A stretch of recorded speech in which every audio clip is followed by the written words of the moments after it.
conference, and we got to attend. And so I went to some pretty great sessions, and also I was the delegate for our district at the delegate assembly, where we talked about, we voted on the, boy, I can't even think, it's been a long day, guys, that game last night. We voted on school board stance like for MSBA on different issues, and I left that in my car, so I can't give details, but maybe if I send it to Dr. Martin Knox, she could include it in something at some point in the next couple of weeks. So we did that, and it was a lot of fun. And just speaking of some of the sessions that I went to at MSBA at the conference, some of the ones that really stood out were the ones about teacher induction and retention. And we know that, retention is the new recruitment. I've probably said that a few times. And so just looking at ways to better support our teachers, getting more innovative. And so those were things, I already knew all of this, but it was wonderful just to hear these conversations occurring at this level, even more so. And I want to give a shout out to South High with the play. Bright Star was really amazing, like lots of twists and turns in there that really surprised me. And so, I look forward to more. Thank you. One last thing. I see Dr. Reichert in the audience, and in the I just want to let you know, I got the contact information. There was in the vendors area, there was a very, very cool board where it had like basically a cadaver, an electronic cadaver that you could slice and cut digitally and see all the way through it. It was the coolest thing ever. So we might have to look at getting one of those in our Herndon program. You're saying it's as cool as a real cadaver? Better, because it was less messy. I don't know about that. So this was a hectic weekend. So we had MSBA, and then we also had Hall of Fame. So we inducted a great new class of Raytown Hall of Fame members. So appreciate all the staff and volunteers that put that on. Had a good weekend. And then last weekend, I went to part of both the playoff games for Raytown and Raytown South, and this week they ended up playing each other. And I don't know if they've ever played each other in a playoff game. Do you? I don't think so. I don't think they've played each other so many times, but not actually in a playoff game that I know of. Not the district level. They've done it at the conference level. So it was a pretty good weekend for Raytown. And Raytown is continuing to go on. They'll play this Friday at Green Valley. Wear your long underwear. It's supposed to be 25 degrees, but it'll be exciting. And South had a very good season, and it was too bad they had to play each other to move on in the districts, but that's districts is win and go or lose and go home, and that's too bad. All right. Thank you, board members.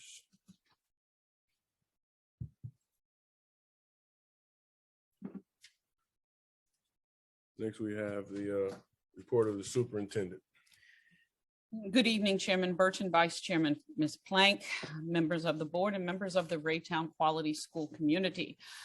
Items 8.1 through 8.7 are informational items for the board, but 8.8 is a brief presentation from our food services team.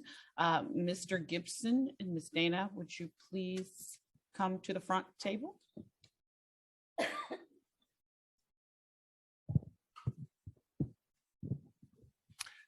Yeah, I just wanted to introduce our assistant director. Her name is Dana Seiler, and she's coming forward to present an update on our food service operations and to present an overview of how things have been going thus far this school year.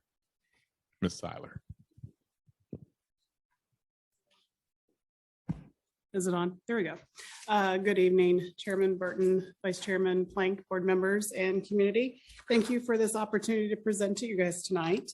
Dr. Young was unable, so I was able to step in and kind of go over food service as a department and operations. I believe we have PowerPoint here, so I will get started, trying to be respectful of everybody's time because they told me I did not have an hour and a half to brag on our department. We are a department of around 85 staff members. That includes the director, Dr. Young, excuse me, myself, the assistant director, registered dietitian, 2 secretaries, 17 managers, and around 63 staff members.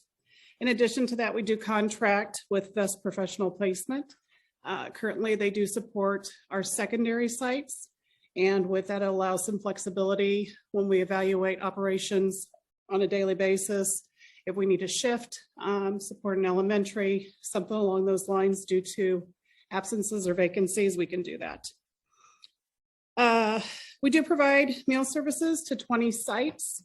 And for those, we do operate a satellite tube, meaning we don't necessarily make the meals at the site. North would be an example. RSA would be an example. Herndon and then Life University. We make the product somewhere else, make the meals somewhere else, and then transport those there. Our department does have 2 committees, a leadership team and a nutrition committee, and they do meet monthly. One unique aspect about food service is that we are financially self-sufficient, meaning that anything from product to equipment, benefits, salaries, we're able to absorb all that cost through our services, which allows us not to have to take from the general budget. Oh, move back up one. Department at a, no, let me get caught up. There we go. All right, our customers are definitely our students. We reference them as our customers every day. And as you're aware, we have 8,150 customers that we serve pre-K through 12. We provide, in addition to that, there's around 200 kids that we have an extensive allergy support with every meal. So that's breakfast, lunch, and our after school meal that we support those food allergies. Our program, all programs for this school year, we were able to bring back to what we had going on with pre-pandemic. That means our breakfast, our lunch, our after school, our a la carte options, and then meal services during summer school are back in order. The bottom part of this slide kind of gives you an overview of our free and reduced percentage from 1920, 2021, last year, 2021, 22, and then where we are currently. One piece to this is anybody that was, any kid or household that was part of free or reduced at the end of the 1920 school year, which as we remember, we went to virtual learning after spring break, they were graced that status until the middle of October for this school year.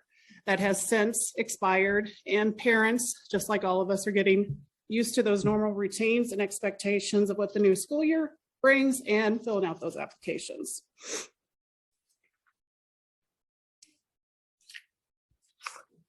Do you expect that number to rise? I do. Okay.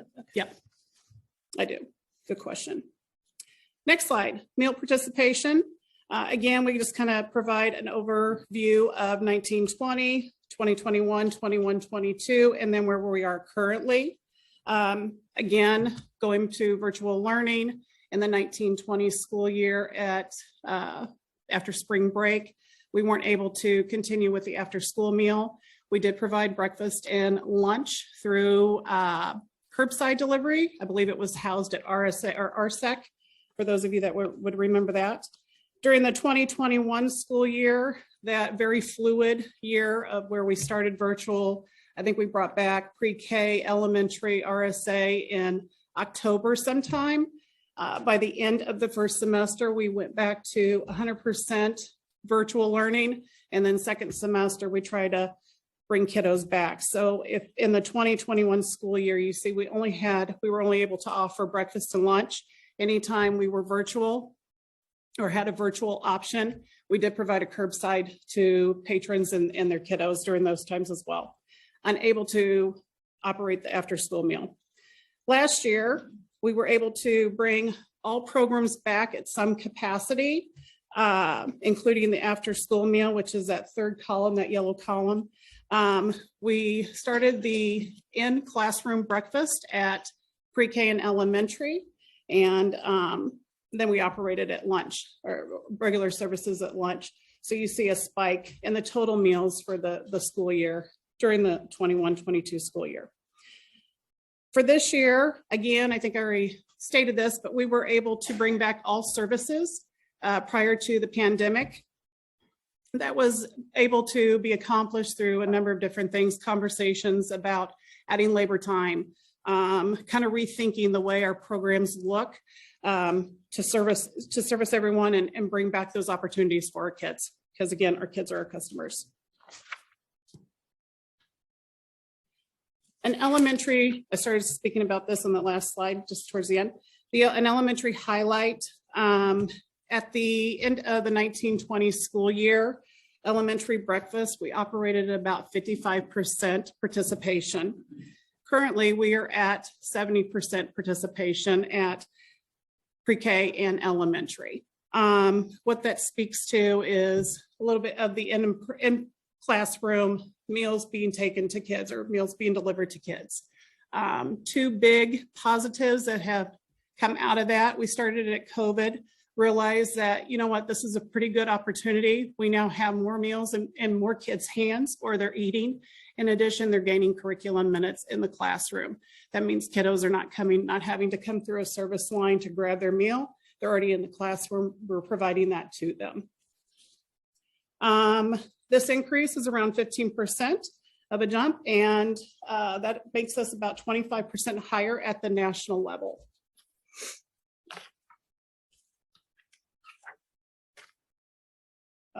Okay, nope, I knew I did that.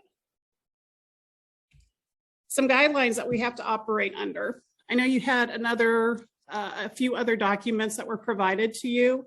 We do operate under 20 federal programs yearly. Some of those programs, we have guidelines that we have to abide by.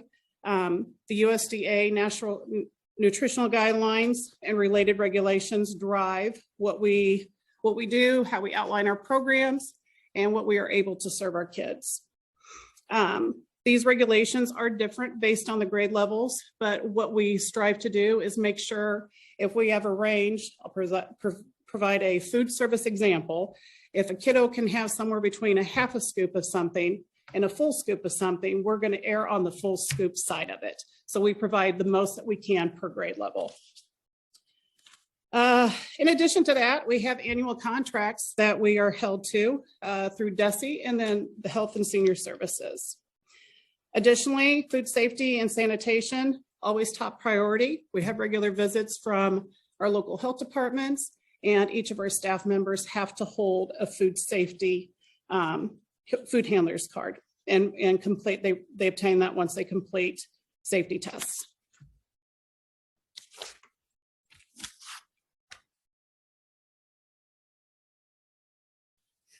Some of our operations, we are definitely data driven to determine initiatives for students and programs, trend meal participation information, USDA meal labor percentages, and staff feedback are all part of our decision making. We provide 3 meals a day, pre-K through 12, and conduct through service lines, delivery, and then satellite services. This allows us to maximize our time and space for each grade level. In addition, the department utilizes Horizon Food Service software. This is everything from front of the house to back of the house, which includes financials, participation, development of menus, making sure that we're meeting nutritional guidelines. Additionally, the focuses of this program data has led us to adopting programs and initiatives that benefit our students. And we are always searching if there's something new that we haven't pursued or looked into. That doesn't change often, but we are open and we investigate all that. Some of the things moving forward, we continue to positively impact students in and out of the classroom by working at the different grade levels, expand our student feedback and input opportunities. We do regular site visits at all of our buildings. Part of that is an evaluation for the manager and just to put eyes on how things are going, what the kids like. We had spicy chicken sandwiches the other day up against meatball subs. Both of them are pretty good, but the kids like the spicy chicken 9 times out of 10 over the meatball subs. So maybe we match up the meatball subs to something else next time. Anyway, feedback like that. They would ask for ketchup and ranch and hot sauce with everything that they eat. We just can't do that. Sustain a focus on recruiting and retainment of quality staff. We are constantly in pursuit of new employees. We're sitting around 20% below where we need to be. So we are taking applications now. Anybody wants to apply? Here we go. Still have openings. And that pretty much concludes the PowerPoint. I know that the federal program guideline was provided to you. It just lists all the federal programs that we operate during a year. Food service department in a snapshot or as a whole. And then I thought it was important to kind of showcase all the supports and accolades and acknowledgements that we do throughout the year. That was also provided to you. One other thing is just a little more background on breakfast in the classroom and the positive benefits that it presents or provides. Any questions? I have a question. This is Bobby Yes. Salisbury. Yes, Hey, good evening. Good evening. Thank you for your presentation. Hey, Absolutely. I was curious with your kitchen staff, how are they, since you guys are back to what you were before the pandemic, how is your kitchen staff doing? Are they getting along pretty good? The climate's pretty good in the cafeteria? Yes, I would say yes. Daily operations are busy during lunch. So there's a little more hustle and bustle, but lots of interaction, lots of collaboration, lots of positive feedback when we do staff appreciation type items. Lots of feedback. Yeah, lots of feedback. Are we losing employees? I know you wouldn't need say- more. I'm sorry. I know you need more, but are you losing the ones that you have? No, I wouldn't say at any greater rate. Yes, we still have those vacancies. Best staff has a little bit higher of a turnover than our regular district hired staff. All righty, thank you. You're welcome. Mr. Moore. So it's kind of interesting that you're here tonight because at the Missouri School Work Conference, one of the things they have is big exhibit vendor fairs and stuff. And I always try to make sure that I help out some of the vendors like Sodexo and Aramark Sure. by sampling all their products. Sure. Martin Brothers there? I don't remember seeing them, but if they had food samples, I probably did see them. Yeah. So, and they always ask, who do you use for food service? And I always proudly and smugly say, we do our own. We do it in-house. Do we ever, Go and ahead. I think that's a good thing, but do we ever maybe just take a look at, see if any of those other companies could be Like outsource it? Mm-hmm. I'm not sure about in the past. I think you have to weigh out several factors with that. I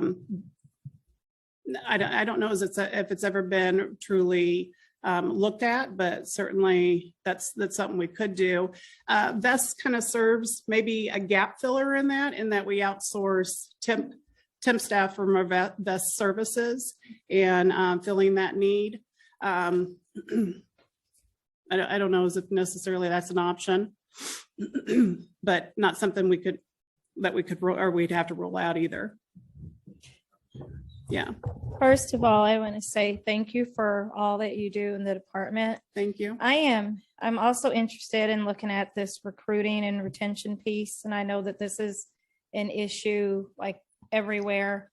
And so my question for you is, is there some type of data or feedback maybe that we could possibly look at in terms of staff feedback for your current employees and just looking at some of those hurdles and being, thought partners with you? We are always open for any great ideas, first and foremost. I think some of the things that we have taken on and initiatives that we have moved on for certainly this school year, we offered an opportunity for all staff members that were not 8-hour employees to take us up on that, added more labor to the kitchen. Proudly to say that the majority of them did take it. Maybe 1 or 2 that were considered full-time that did not take advantage of that opportunity. We have some attendance incentives. So just acknowledgements, food days, that sort of thing, golden spatula, any other additional, I hope I'm answering your question, any additional feedback ideas we're willing to look at and see if that's something we can fit into our program anytime. Yeah, if we're always recruiting, social media, district website, all those things. I hope I answered your question. Okay, you're welcome. I just have a question in regards to, a lot of times we compare ourselves to other districts. Sure. Is all food service equal? Is it the same price in other districts? Is it the same quality? Or is school lunch? I don't know. Good question. I think that's a really good question. So being good stewards of our tax dollars, it's important for us to utilize commodities. So we do have a portion of that. In addition, we sprinkle in sort of the nicer items. I don't know if you've ever had our Asian chicken. That's one that comes to mind. That is through our food distributor, Cream Turkey. So most of that is commodity, but the Asian solutions that we have 2 meals, very popular among our kids, but that's something we spend a little more money on to sprinkle in.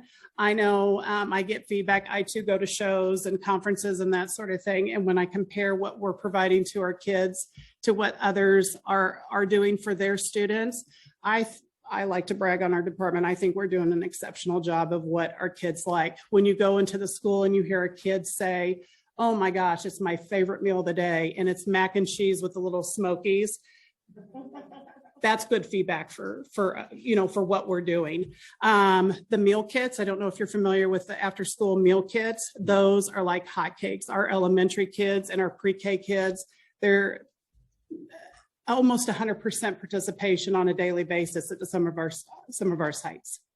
So I like to think we're innovative and looking for all those new solutions all the time. I like to think we're maybe a notch ahead of some of the other programs, some of the other departments. Mr. President. Yeah.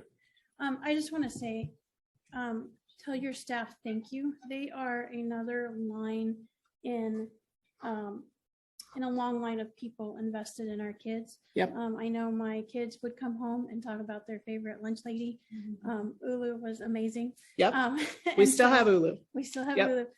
And I know that's my house and one person, but I know they're making an impact throughout our district. So just if you would relay to them Absolutely. how much we appreciate Yep. the job they do on that level. We have several members of our team and in our department that have 10+ years of service. I always say happy people stay. So I think that's a real compliment to the program, to the district, to where they are. Ms. Seiler, would you do me a favor, You just for a reiteration, when you spoke about the delivery of the meals to the classroom? Yeah. I know that as we travel schools, kids shared with us some concerns. Would you explain the bags and the hot and cold and to make sure that it is maintained in a certain temperature? Share with the board and Sure. our viewers and our participants this evening how we deliver those meals safely, if you Sure. don't mind, please. Yeah, absolutely. So we invest in cooler bags. We actually deliver 2 meals at pre-K, elementary, RSA, and Northwood. Northwood actually has 3 meals delivered to it. But temp sustaining bags, they're able to be whatever temperature you have it. So if it's hot items, then it stays hot. If it's cold items, it stays cold. So those products are always separated anywhere from 2 to 4 hours. Those temperatures can maintain. So if it's milk and yogurt, obviously those are cold items. Those can stay with each other. But anything past that, we're making sure that anything that we are not in control of containing or maintaining those temperatures, we handle and deal with properly so that they don't get in the hands of kids. And may I also just reiterate, we've been actively encouraging staff to complete, Ms. Johnson-Berry, this goes back to your question. We've been asking staff to continue to complete the Satchel Pulse surveys that are going out because we do read that data. Mrs. Cleaver-Womble has read, how many pages did you read the last time? 42 pages of feedback, and she's encouraging us to double that number so she can have more reading. You didn't say that? Oh, okay. I thought that's what I heard you say. But we do ask for feedback, and starting next month, we will have additional feedback from staff so that we can share that information with you. The other thing that we're doing to make sure that we get feedback is I have been intentionally with food services and also with Mr. Gibson, been visiting schools and having conversations with children specifically during lunch periods and having a conversation with them about what their best meals are, what ways we can improve, but also talking to staff about ways in which we can always refine our practice. As Ms. Seiler said, our children are our primary customer, and if they're not happy, then we have a price to pay. And so it's most important that if they like the mac and cheese with the weenies in it, then that's what we need to give them. But they give us an earful whenever we have the conversation. So I just want to say to Ms. Seiler and to the food services team, we appreciate you and all the work that you do. Thank you. We just celebrated and recognized them a few weeks ago in the superintendent's briefing, and we look forward to the work that you're going to do for the rest of the year for our children. So thank you. You're welcome. Thanks, everyone. Just one more question, one more quick question. Yeah. Mr. Burton asked, but I didn't hear. So our price for lunch, is it the same? Does every district have the same set price for lunch? So some of that is guided with what the reduced rate is guided by federal guidelines, but the full price meal and then adult meals, those are strongly encouraged. I don't believe we have raised that price in several years. I know I've been in the department 6 years and we have yet to raise that price. Even given, current landscape, those sort of things, costs are going up. We do turkeys for all staff, several departments kind of piggyback on that, but we do a turkey for Thanksgiving. I think the price of an individual turkey right now is double, if not triple. But considering the landscape, again, I don't believe we have raised our prices for full pay or even adults in the 6 years that I have been with the program. Trying to be respectful of all those factors. Good chance, yes. Next Thursday. Yes, it is next Thursday. Yes, Thursday before Thanksgiving. Yeah. Thanks, everyone. Thank you. And item number 8.9 is our amazing student representatives with their student representative report. With the senior shirt on. Good evening, Dr. Martin. Good evening, Board of Education. So Student Council has had a very busy month this past month. Our first thing that we did when I came to you guys last, I talked about what we'll be spending our $2,500 on. Most of that was fundraising and building leadership in our student council. So we did do a fundraiser recently at Hy-Vee on 350. We were sacking for tips, which is essentially us bagging groceries for tips. And we raised $1,300 in the span of an 8-hour shift. So we did pretty well, basically making up for our homecoming dance. And then we also went to the MASC districts, which stands for the Missouri Association of Student Councils. They always have a district conference. They have a district conference, which is just the schools in our area. And then they have a state conference that will be in the spring. So we went to the district conference this past Friday. And at student council districts, we do what student councils do and we run for officer positions. So Raytown has won the trying to remember the name, Trails West District Secretary position. So hopefully we're in the next years, we're on the rise, hopefully getting to president, which means we would host the student council districts. So that was one thing. We learned a lot about leadership and empathy in our schools and making sure that even though some people have bad days, that we can turn them into good days being student council members. So that was a really big thing for us this past month. And then we also had our blood drive at the school. We got 43 donors, which was past our goal of 35. So we did pretty well. We maxed out all of our spots. So we did pretty well on that. And then we also had our haunted hallways, which was for like the district for little kids. So we had like a haunted house situation in the Aux gym. And then we also handed out candy and like encouraged our clubs from the school to participate in handing out candy. And it was so good that we ran out of candy and we had to go buy more candy. So we did pretty good on that. And then some things coming up in the school. We have the theater programs, Dirty Rotten Scoundrels, coming up next week. The 17th through the 19th, starting at 7 p.m. If you guys want to check it out, I think it'll be pretty good. We also are encouraging school beautification in our student council. So we're trying to build a giving tree where the student body can essentially build on the tree of what they're thankful for this holiday season. And then we're also building on that, encouraging our student council members to be leaders and also to have camaraderie in the school. We're having a Thanksgiving feast with student council. Well, we're build off of what we learned at district conference and build off of how we can help our student body be more encouraging, especially in this time of winter when people usually get more down. So that is all that's happening this last week and this week. Question?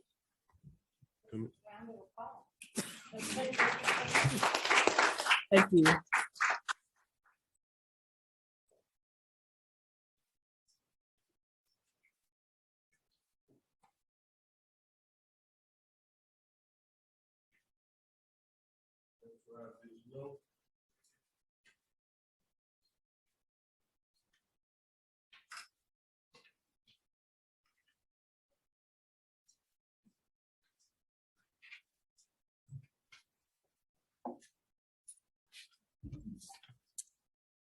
Good evening, Board of Education and Dr. Martin Knox.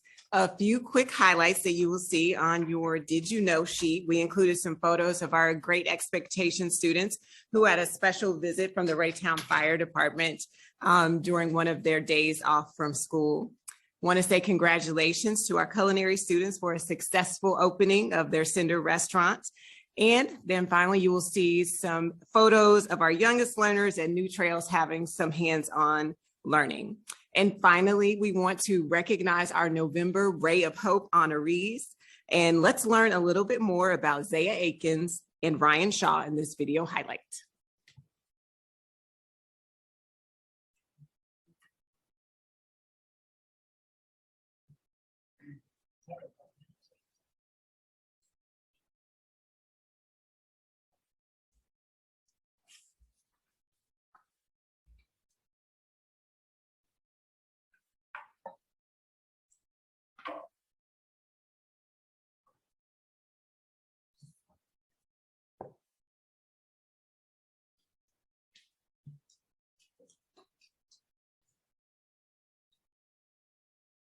Everything you want in a student athlete.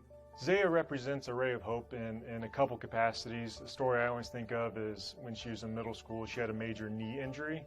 And a lot of kids that would put them down for a while. It just kind of, not only the injury itself, but mentally, it's just something to get over. And a lot of kids sometimes struggle with that. And she was one that just kind of, hey, this happened to me. I'm gonna rehab and do what I can to get back stronger than ever. And that's her mindset going into situations that don't always go her way. Most recently at the state championships, everybody wanted to watch Zaya, and her 200-meter prelim, she had a little cramping going on, wasn't able to finish the race. And again, one of those situations that a lot of kids that might put them down. She certainly wasn't happy, but she came back the next day and set state records in her 100 and 400-meter races. So those are just a couple examples of how she overcomes adversity. And just in closing, we love Zaya. Everybody in our building loves Zaya, not just because she's a great athlete, but she's a great person. She cares about her grades, she cares about her classmates, she cares about her peers, and she certainly cares about track. And so we are fortunate to have Zaya in our building. Hi, my name is Tony Davis. This year, I'm the principal at Raytown South Middle School, home of the Cardinals. I'm excited to serve as principal this year. Previously, I was an assistant principal here at Ray South Middle School, and I'm really happy to introduce Ryan Shaw as a ray of hope for students. Ryan Shaw is one of our 8th grade kiddos here at Raytown South Middle School. He serves as our vice president for student council. He recently landed also a role in the Beauty and the Beast musical. Ryan is one of those students who is passionate about getting involved himself, but he's also passionate about making things better for students here at Ray South Middle School. Some of the interactions that I've had with Ryan, he's very respectful and he finds a way to be an advocate and speak for other students. And that's one of the reasons why I wanted to nominate him as someone who I think is a ray of hope for other children. He also runs our school store for PBIS, our Cardinal store. And he also does concessions for many of our evening events. But he also does that while maintaining good relationships with his teachers, and he keeps a 3.2 or above GPA. So I'm very proud of him. And I would say as a middle school student, having confidence and being able to navigate our world in a way that is respectful, but also involved is very much a big accomplishment. So we're really proud of Ryan. I'm proud of Ryan, and he's definitely a ray of hope for students and staff.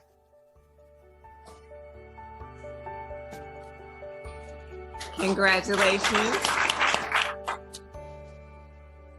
Congratulations to Zaya and Ryan. I would ask Mr. Burton and Dr. Martin Knox to come forward with Zaya and Ryan. We're going to take a couple different group photos. We'll do the first one with Zaya and Ryan, and then we'll ask parents and coaches. And I know their proud principals are here as well.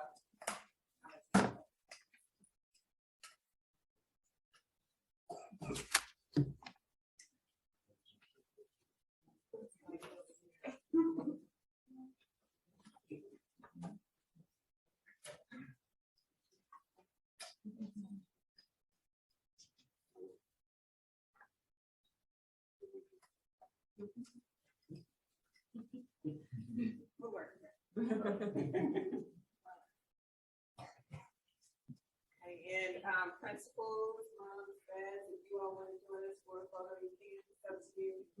We have some. We have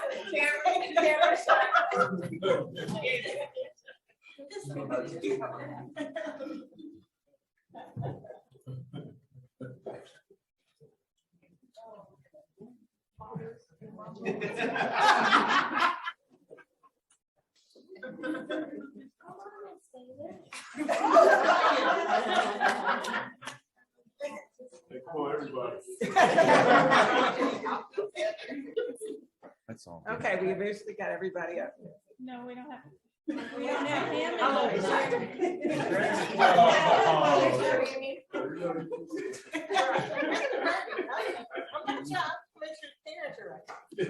Okay, we have everybody. Okay.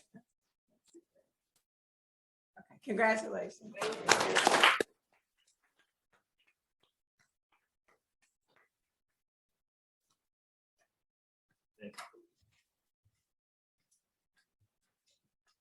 Don't walk out yet. Yeah, don't walk out yet. Eli. I've had the pleasure of working with Zaya's dad. We started a nonprofit together, and I just met her a couple weeks ago.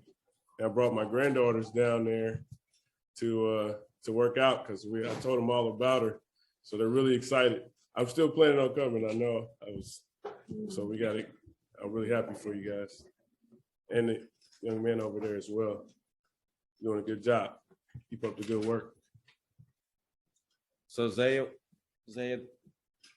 I can't believe this is the first time you've been at one of our meetings, I think, but I can't believe you're a senior because we started hearing about you when you were a freshman, and that seemed like it was just a few months ago. It's gone by quick. Where are you going to go to school? I'm not sure yet, but I got one more visit this weekend that's coming up, and then eventually I Well, I mentioned the school board conference that we just had this weekend, and we had a great privilege Saturday night of getting to see and hear in person Jackie Joyner Kersey speak. And we all know her, and I've known her, and she's famous and everything, but I've never gotten to hear her speak and tell her story in person like she did the other night. And you may already know, but if you haven't, I'd encourage you to research her and listen to her story. And then someday when your fantastic running career is over, you'll find a way to help people the way she's helping people right now. She has an amazing story, and she's really not far.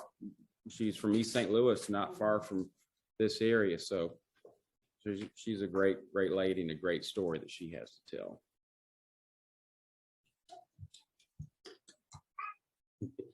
All right.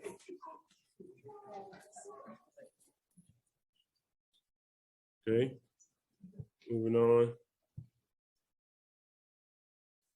You can go now, Eva.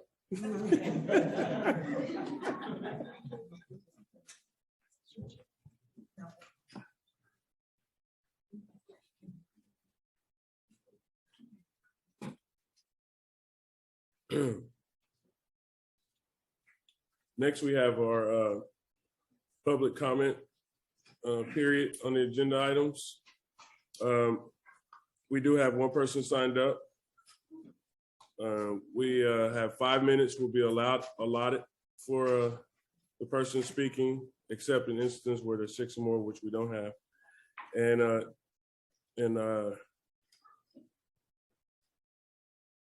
let me start here. Speakers will not be permitted to participate in gossip or make defamatory comments or use abusive or vulgar language. We have Sean Bryant, who wants to come make. I agree to all of those terms. Good evening to the community. Good evening to the board, and to the superintendent.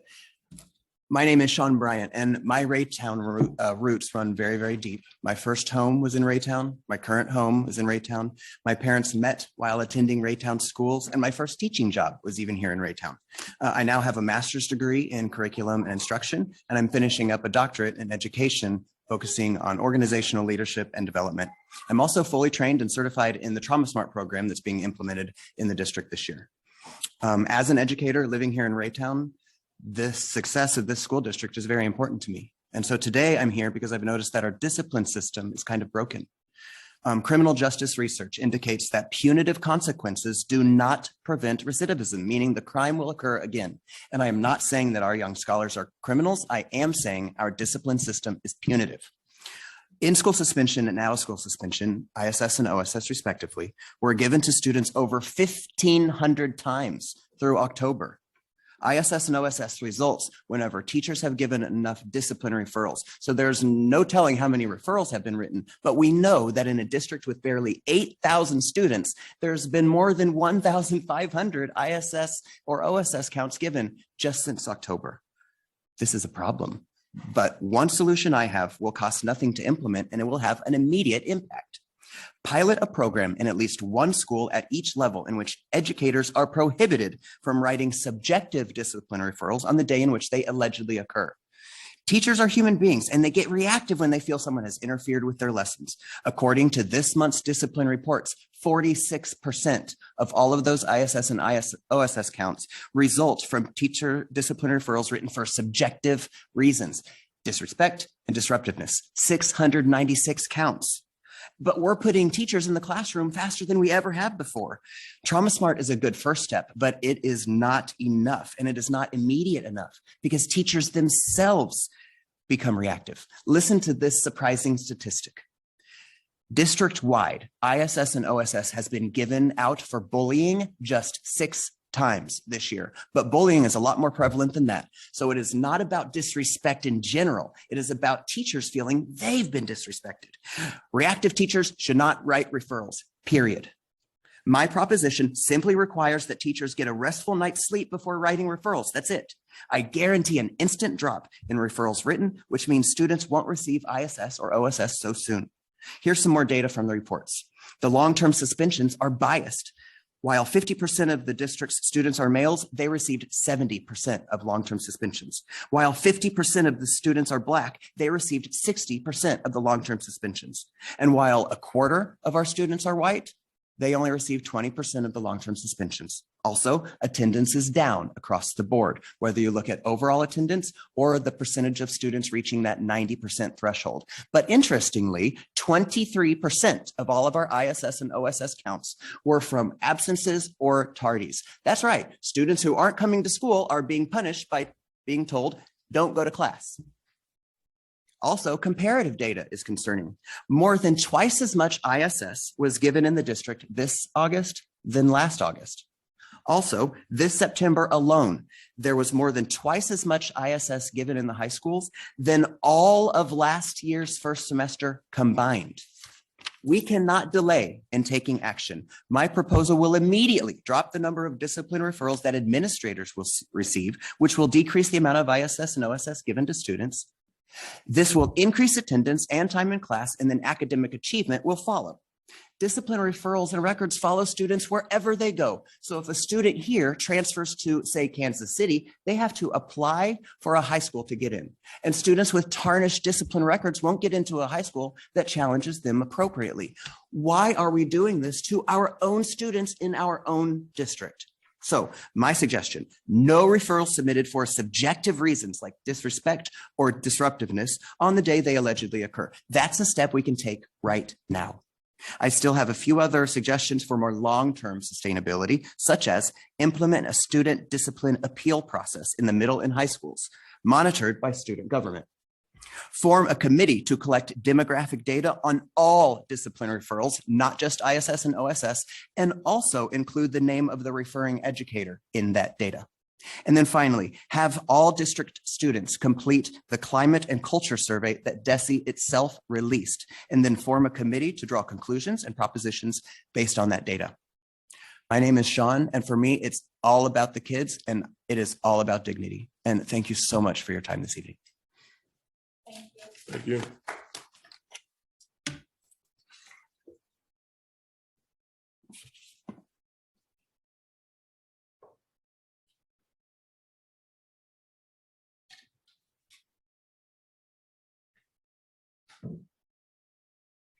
All right, next we'll have the board committee reports.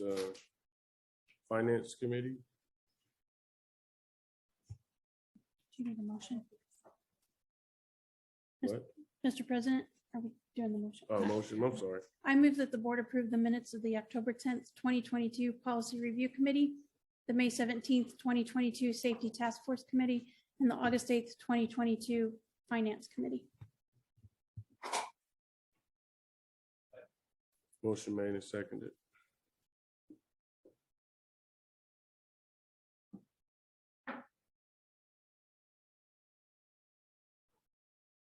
Do we have any discussions of any other committees? Or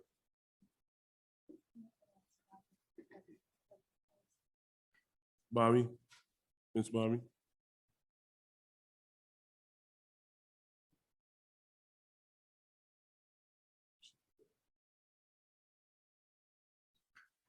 Any discussion? We are working on coming up with a date for our first meeting for the Culture and Climate Committee. So be looking for that. Okay. And on our curriculum, we will have another meeting.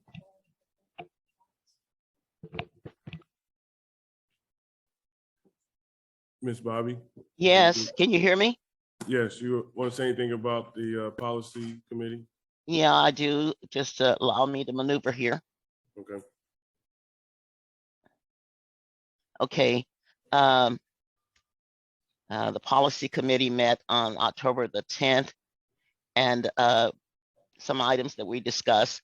One of the things that we talked about was developing our goal, and our goal is to develop and review existing policies and procedures and present recommendations to the board of the policies that the committee believes should be approved, adopted, and or adjusted to ensure a healthy student body and staff.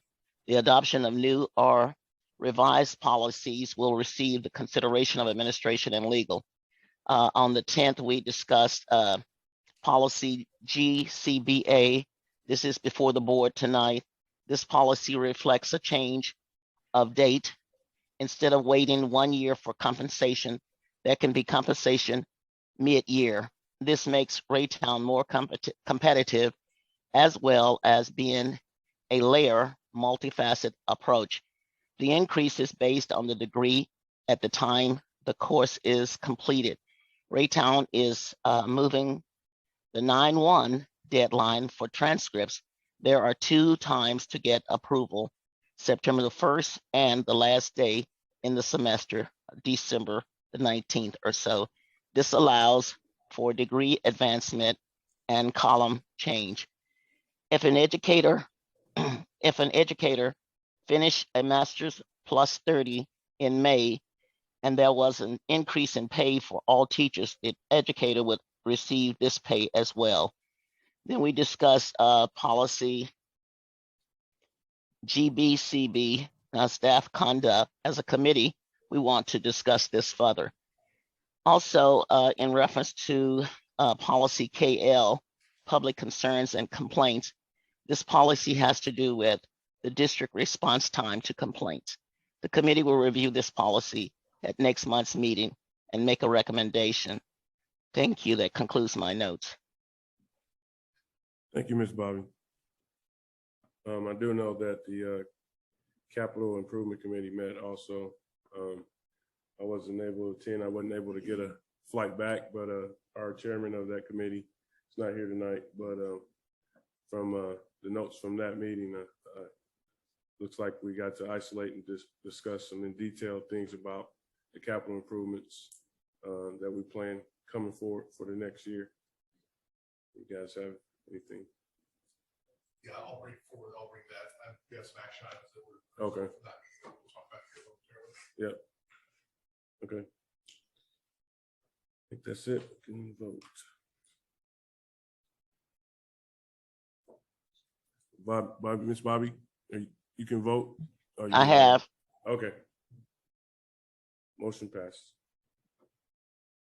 Next to new business. April 4th, 2023 ballot language for Board of Education directors.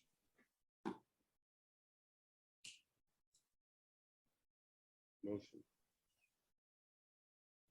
Mr. President. Under the board approved ballot language to elect Board of Education directors for submission to the election authorities no later than 5 p.m. on the 10th Tuesday prior to the April 4th, 2023 election. Second. Motion made and seconded. Discussion. Let's take a vote.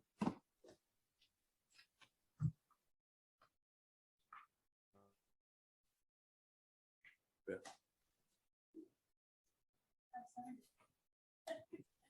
Motion passed.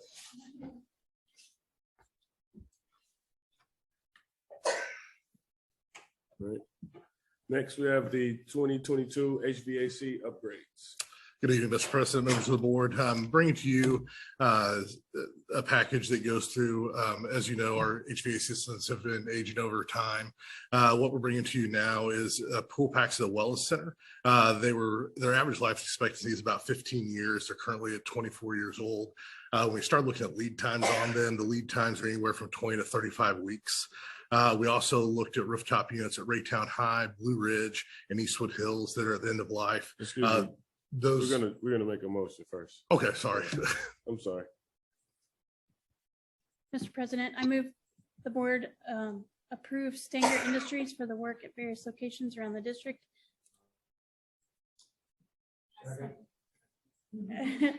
Sorry. Motion made and seconded. All right. Sure. We have looking at replacing some other rooftop units at Raytown High, Blue Ridge, Eastwood Hills, they're at end of life. Those units range in years from 11 to 20 years old. Those lead times are, again, 20 to 35 weeks. When we look at what units to replace, we look at the number of this volume of where those units, the impact of number of kids. So those are in gyms, libraries, cafeterias. We can manage with working with building principals. If we have a unit that goes out that controls just a few classrooms, we can move kids, we can do other things, but it gets more difficult with other units. So I went through with Stanger. They were our preferred vendor that was approved at December meeting in 2019. And we brought this before Capital Improvements Committee in the October meeting that Mr. Burton had referenced. Are there any questions?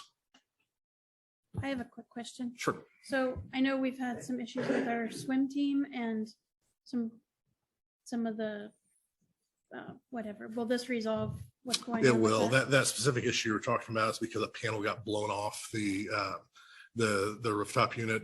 There's panels that screw on over time with them being 24 years old. They're pretty loose. We had a windstorm, got blown off, but that will resolve those issues.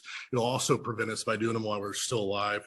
I believe it was Olathe, it's either Olathe or Shawnee Mission, had their pool packs go out. When they go out, that renders the pools, you can't use them anymore because of the chlorine intake of different things. So that's why we're bringing this to you before we get that situation. Thank you. Will our girls swim team be out of practice? We will work with, once we get the units procured, we'll work with the corresponding ADs to make sure that we have facilities in use for them. Okay, thank you. I was just going to say, I think it's important to point out that we'd also discussed this at our previous finance committee meeting, where you'd brought forth the need to start doing some of these things. And these funds here are going to come out of current remaining bond funds. Correct. Which we talked about was a wise expenditure because we don't just have an excess amount sitting in our capital funds projects account. So start doing some of these things that need to be done now and then move forward from there with the capital funds and correct the next bond issue. Anyone else? Let's vote.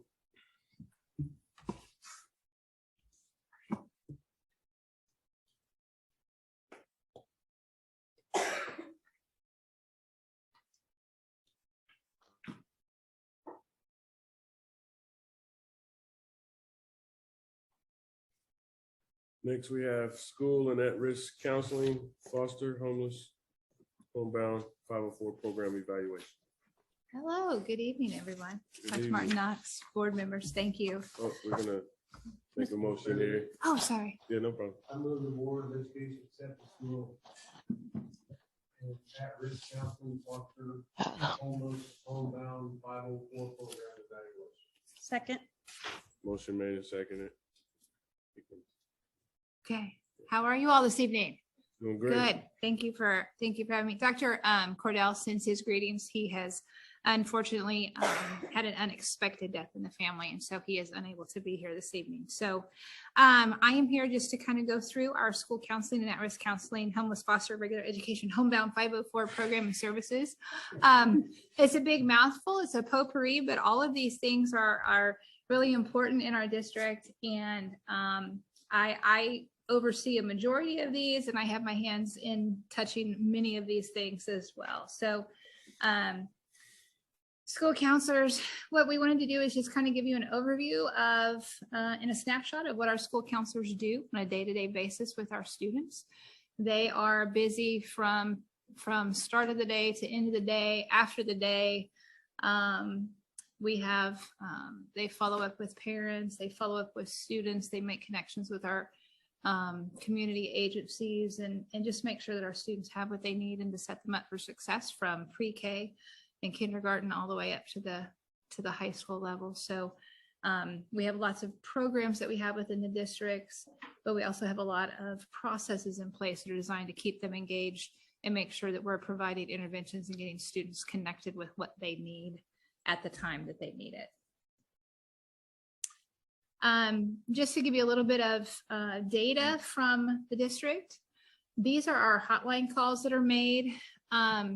This is, if we have a family that makes a hotline, a building that makes a hotline, they have a confidential notebook that they maintain.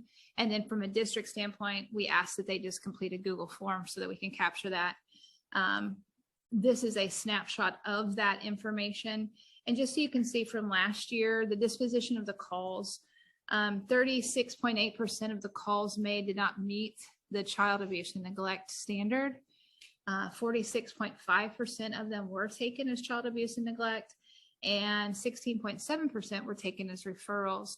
And oftentimes that referral is Children's Division recognizing that maybe that family needs to have connection to resources, maybe an opportunity to connect with supports so that they don't actually fall into a child abuse and neglect situation. But those always, once they make the referrals, always whether the family is open to having them come in and work with them and move forward. We, in our district, with our suicide prevention awareness policy, we do use the Columbia Suicide Severity Rating Scale. It's a brief survey. It's a 7-question survey that asks students to, when students present as potentially at risk for suicide. And so again, counselors, social workers, principals at times will work through our policy and our process.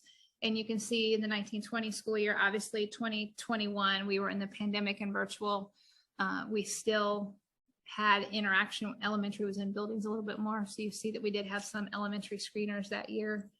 And then last year we had 191 screeners that were given across the district as well. Can I ask you a question? Absolutely. So how extensive is this training for all staff so that they can be just more aware of what we're looking for? Just kind of walk me through, because I know in more traditional programs, staff may have something that they do at the beginning of the year. So is this training embedded throughout the year?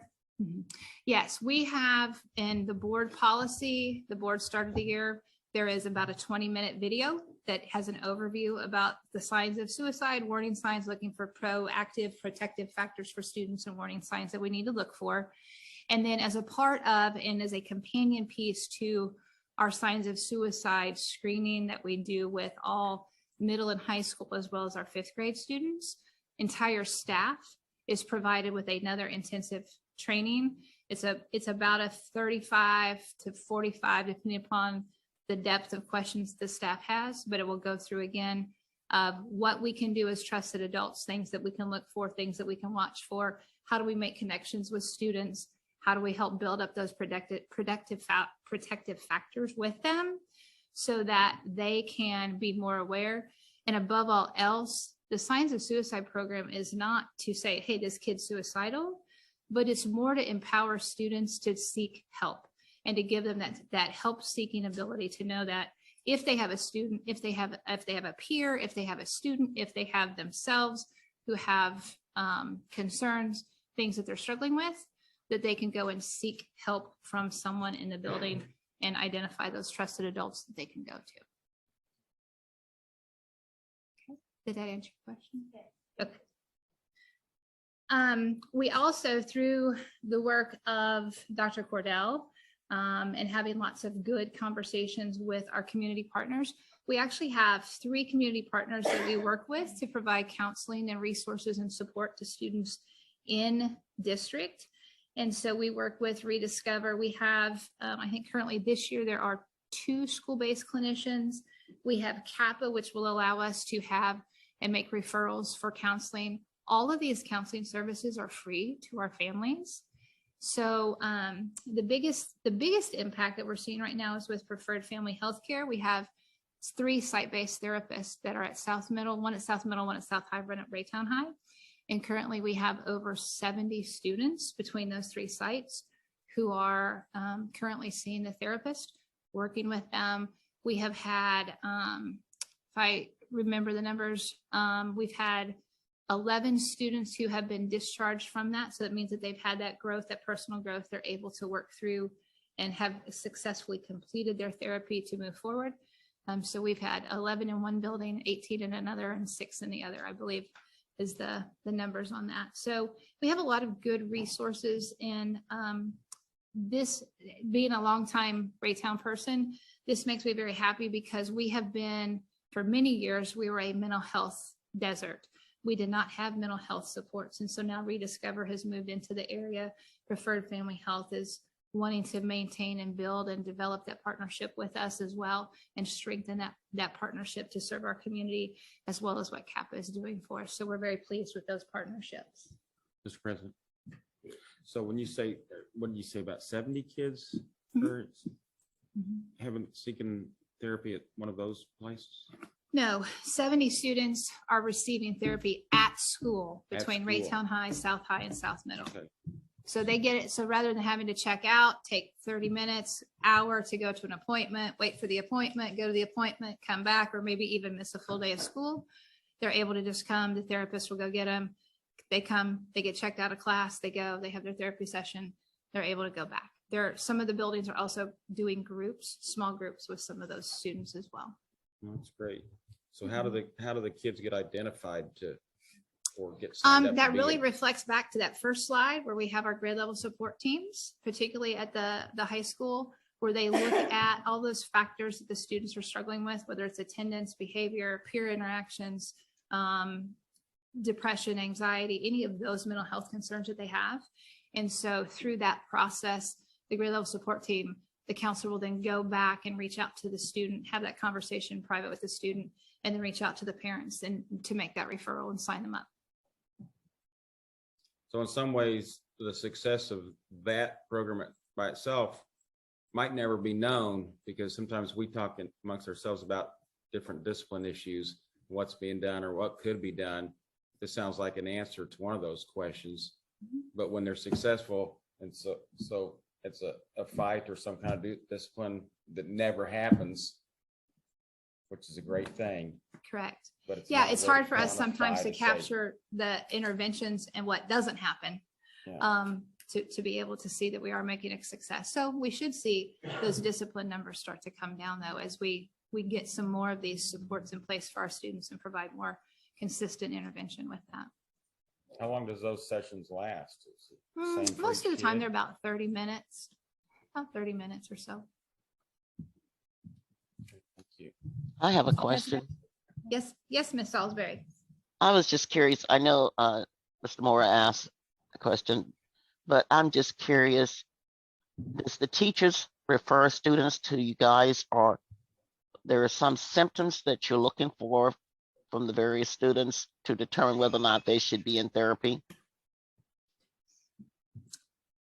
There are times where teachers will reach out to a counselor or social worker or the grade level support team and say, hey, just an FYI, this kid seems to be really struggling, and some of the conversations that they've had with me leads me to think that there's something going on or something that's more of concern.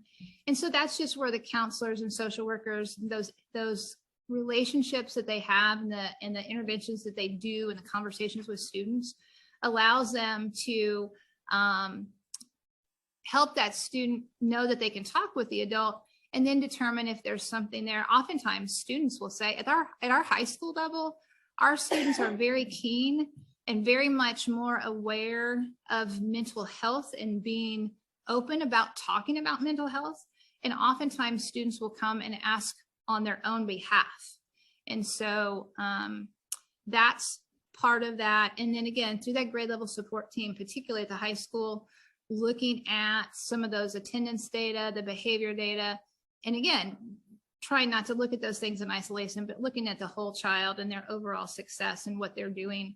And through those relational conversations, oftentimes that need for a referral will come through that conversation. So how are you guys, how do you make it known to students that you're available there for them with regards to counseling or therapy? Sure, that's a great question, Ms. Salisbury. Counselors and social workers go out into the classroom. I actually had an opportunity to speak with both high schools and their student council leadership, or the whole student council. And one thing that they said is, you all got to do a better job of marketing, because they said, we didn't know we had a free therapist at the high school. And so I have had some conversation with them on that, and I'm going to follow up with them. I've kind of challenged them to think about what that might look like. And so they're wanting to put some of their voices through advisory so that they can start talking about what things are available to students. But you're right, we've got to, but we also have to think about capacity. You know, through that referral process, we're able to give Preferred Family Health a fairly full referral set right now. And so we only have the one therapist. Do we have a need for more students to receive that therapy? Absolutely. And so it's finding that balance of making it known, but then not have kids feel like, hey, I need something and I can't get it. And so finding that balance through that as we look at expanding our marketing and in our discussion about what that looks like and the supports available within a building. That pleases me. I'm very pleased with your statements. Yeah, awesome. Thank you. You're welcome. Mr. President. So quick question. In cases like Cheryl or Dr. Reichert's sitting there, so she's got my attention tonight, but like with Herndon, if we have a student from another district that we see is, you know, in dire straits, would we then contact their home district, or would we work with them, you know, where we're at? Like what does it look like for a non-traditional student, you know, or like like in our preschool where clearly it could be very clear that the parents need help and intervention. Like what do those look like? Sure. I'll start with the Herndon question. As far as the Herndon question, their staff over there, Nate Zier, and they just got a social worker hired, Emily Rooney, fantastic pair over there. If it were a student at Herndon, then initially we're going to look and triage that kid as if they're ours. We're going to love them, take care of them, intercede, interact with them, figure out what they need.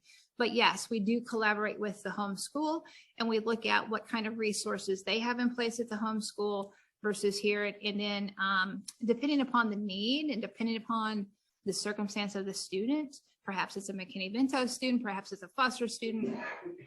Those are the kind of conversations that they have then between the two school districts, and they determine who kind of takes the lead and what kind of referral and resources, and they have a good collaborative conversation with that.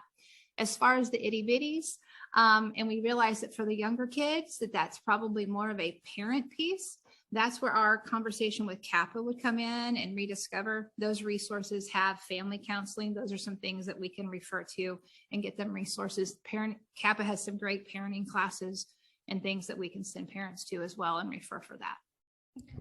So my question is, and I know we talked about, and Ms. Salisbury asked a really great question about students and access.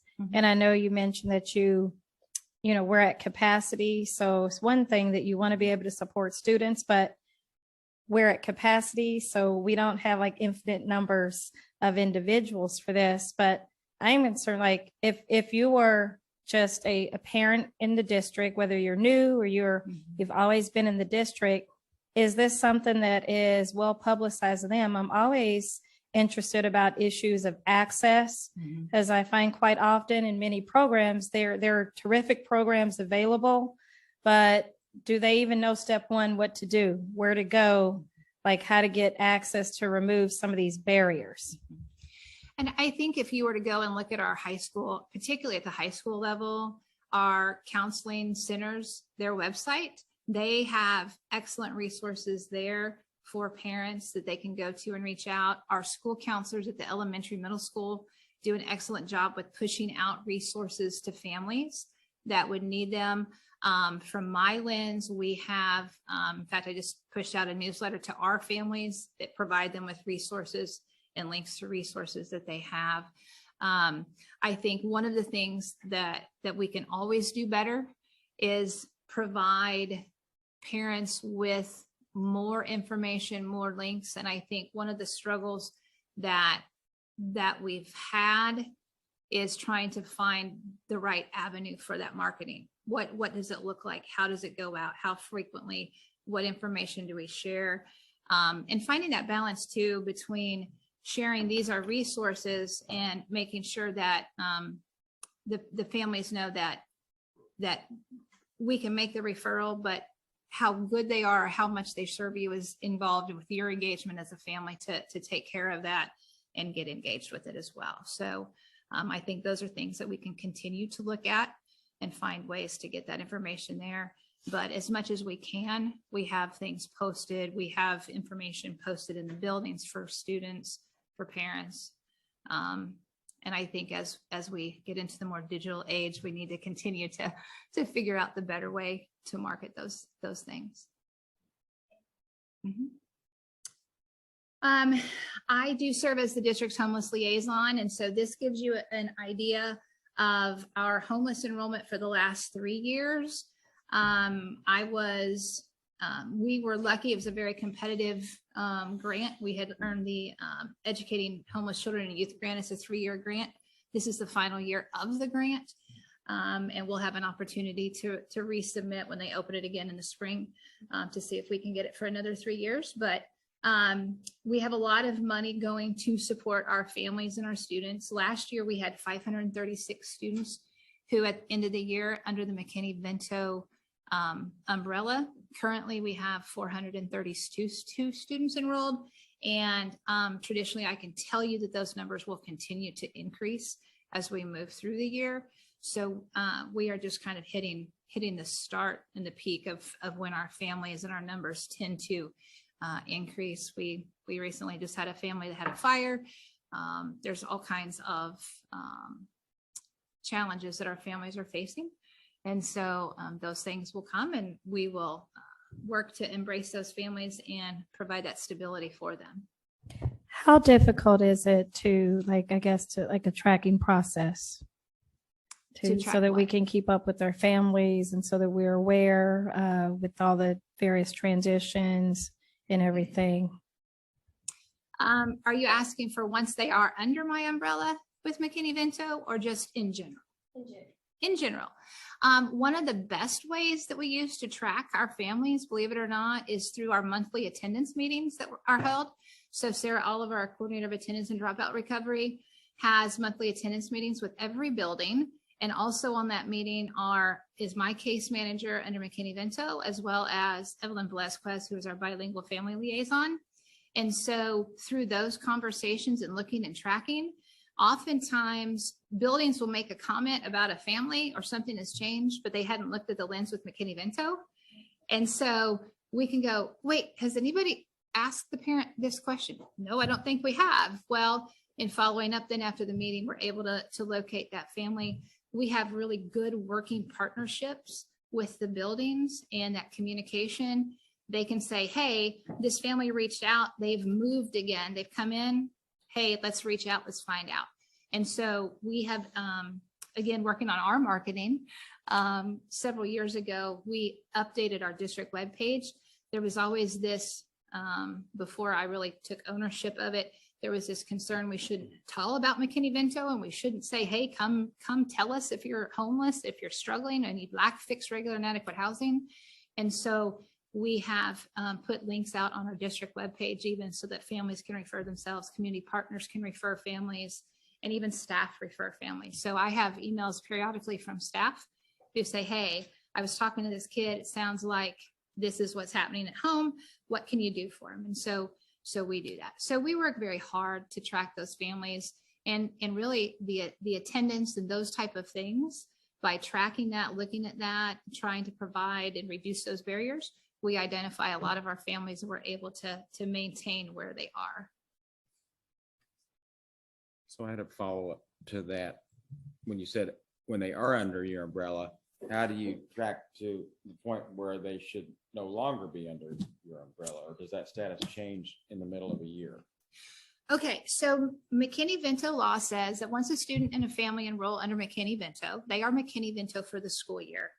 So if we have families that become permanently housed during the school year, they're still afforded the McKinney-Vento rights until the end of the school year. So for instance, if we have a family who is displaced and they are living in the Kansas City School District boundaries, but they are able to find themselves a new house and they have a new lease and it's in the Kansas City School District, they are still eligible to finish the school year with us. And we still, if they request transportation, are obligated to provide them transportation to finish the school year. For families who are McKinney-Vento with us at the end of the school year, they have to come back at the start of the year and start with our department again. And so we evaluate their circumstances to see if they're still lacking fixed, regular, and adequate housing.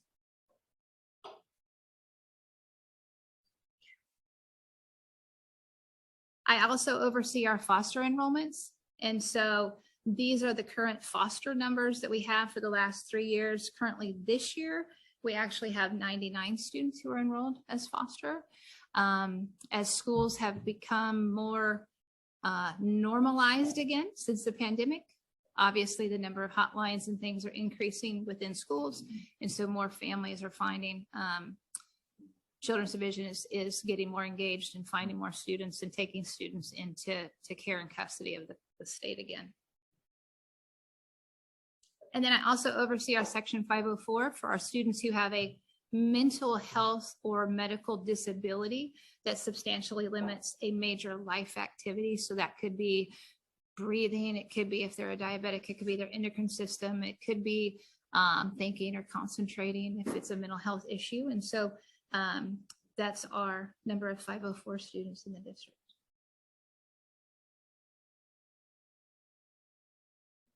Okay, any other questions? Okay, thank you.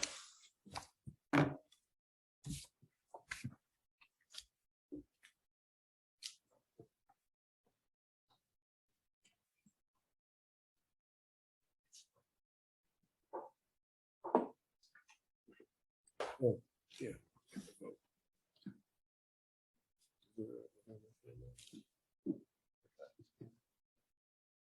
Yeah.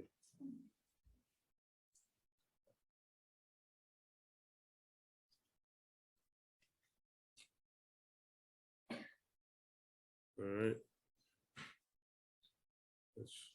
No further discussion. Let's vote.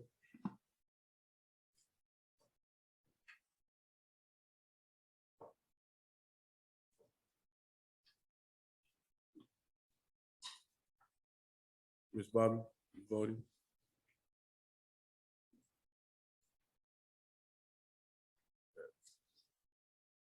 Motion passes.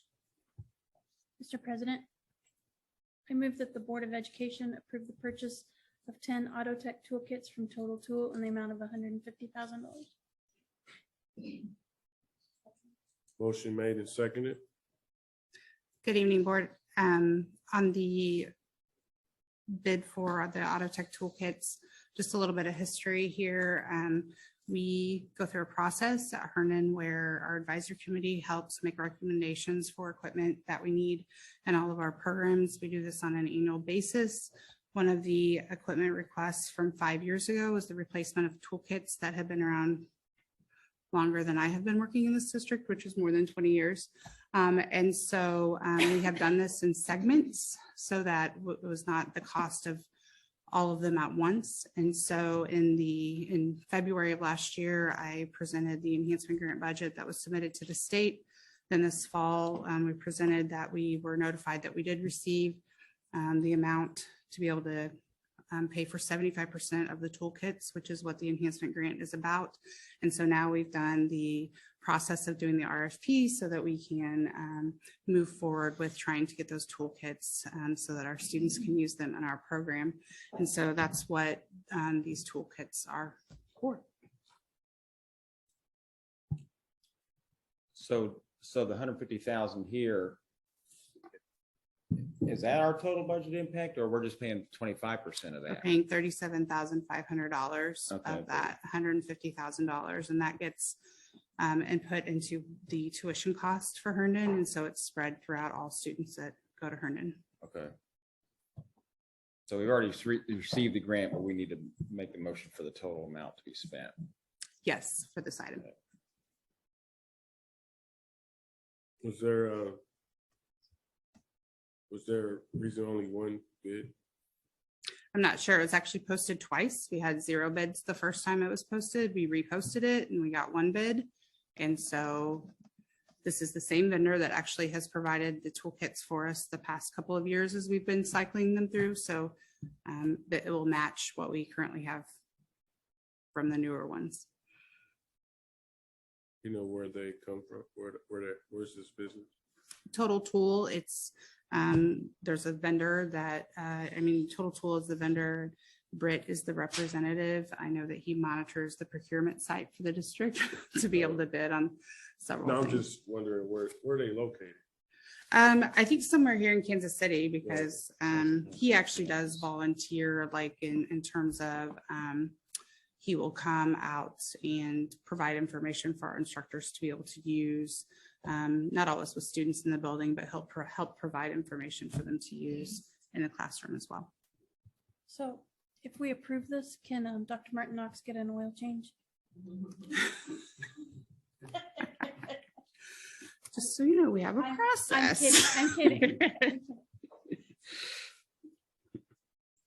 right. We have it. So let's vote.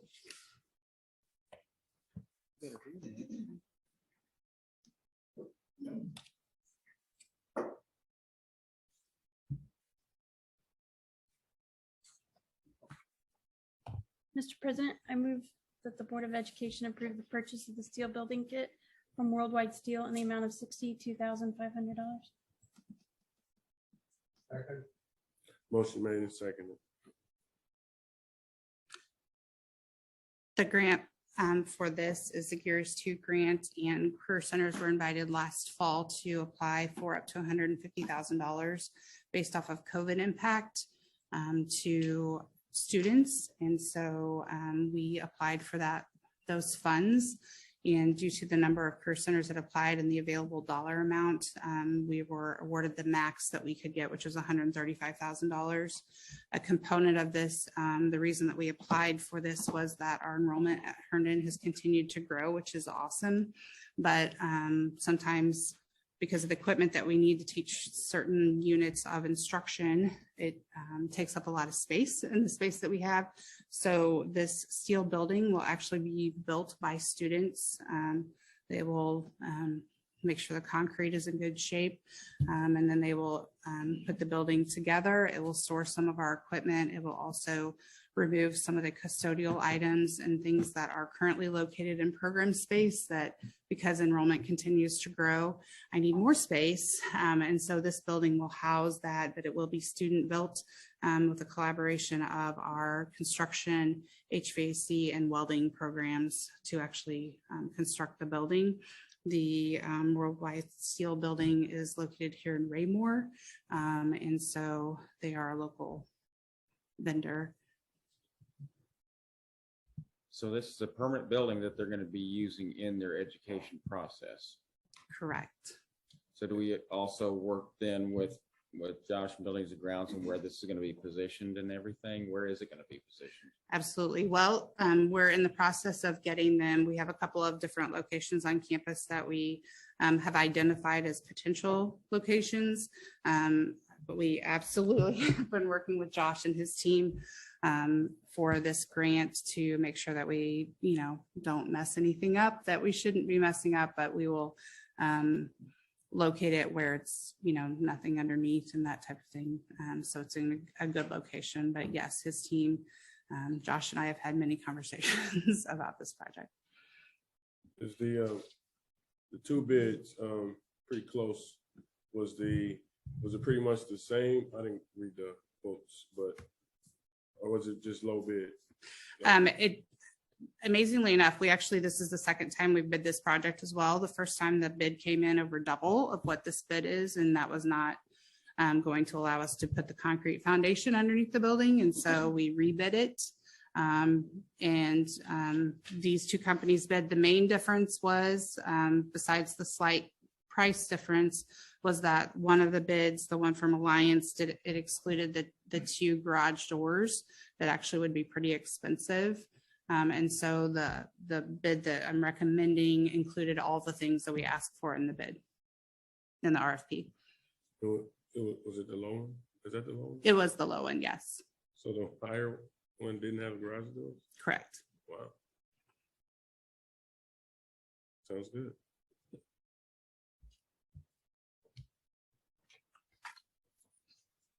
I think it just further shows the emphasis that we continue to place on vocational education and the importance of it, the growing importance of it for our community, our kids, and our nation. The exciting thing about this is that it's 100% money, which we rarely get. Trust me, we advocate loudly for the fact that We need to continue to offer opportunities to students, and being the area career center for our 6 sending districts, we need to continue to look at what we need to provide for students to make them work ready, career ready down the road. And so we try to get whatever grants we can so that it doesn't cost taxpayers, and it doesn't go in tuition, which then costs taxpayers in other districts too. As I like to say to the finance group, I like to spend other people's money. Let's take a vote.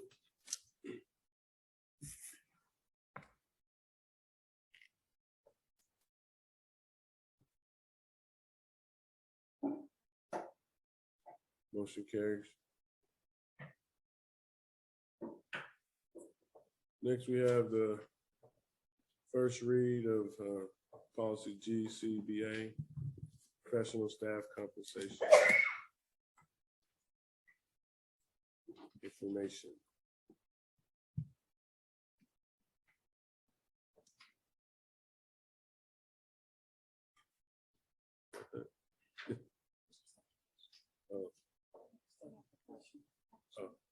Okay.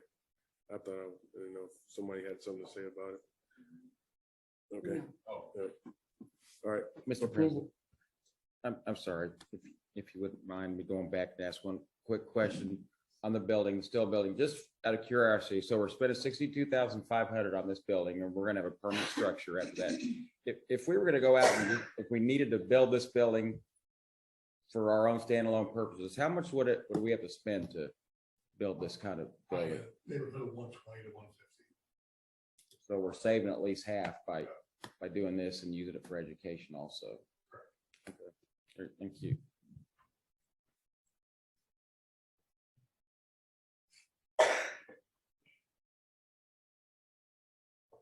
All right. Approval of consent agenda. Mr. President, I move that the board approve the November 7th, 2022 consent agenda as presented. Motion made and seconded.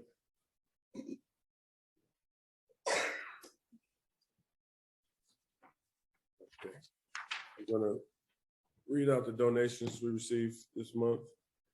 We received a donation, we received a donation of 10% of fry sales of August 26th through August 22nd through August 26th, 2022, to total of $2,478.62 from McDonald's to Raytown School District. There was a donation of $3,000 from Truman Heartland Foundation to Raytown High School Choir Department. A donation of $250 from Lily Stay and Play to Raytown South High School Cordettes. Donation of $100 from Play Event Company to Raytown South School Wrestling Team. A donation of 300 free kids meal vouchers and bookmarks totaling $1,950 from Applebee's to Southwood Elementary, and a donation of classic balance ball chair totaling $69 from Skylar Riley to Northwood School. We thank everyone, our community partners, for donating these, and we greatly appreciate it. And we're sure it'll become of good use.